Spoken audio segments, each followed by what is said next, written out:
It's not temporary installations. I'm not interested in art for art's sake, and it's also not trying to pretend like I build this thing and it's going to become part of the historic register. So what's all that in-between stuff? What are the marks that architects make? What are the gestures that we make as architects?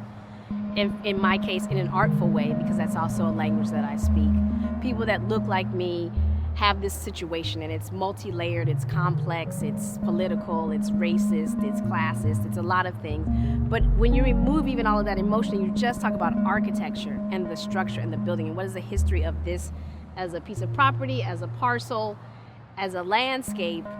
The story is still multi-layered and complex in this way that helps me say, this is a great candidate to call attention to all of that's going on.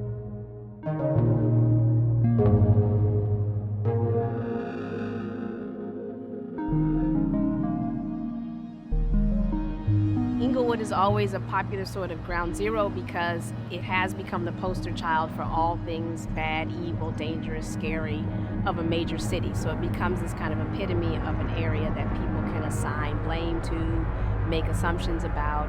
It, for me, has become the canvas because it's a prime story that people think they know that I have an opportunity to now shift the narrative for. Because I think that changing the story or changing the way the narrative is registered is just as important as the narrative, especially in this social media age.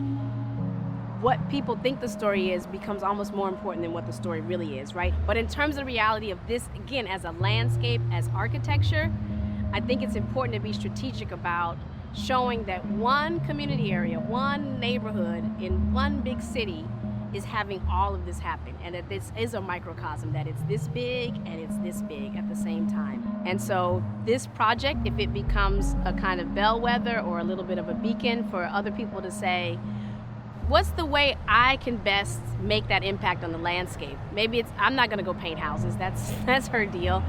I'm not gonna do it block by block, that's the Astor's deal. I'm not gonna go build a skyscraper, that's Jeannie Gang's deal, right? So if you figure out what your deal is, what's the way that you can transform what these landscapes are? And so I feel like my thinking about this house, or in this house in particular, is as a culminating event in tandem with the biennial, can it be, even just for that moment, the thing that makes people in this neighborhood know there's a biennial, because they don't, right?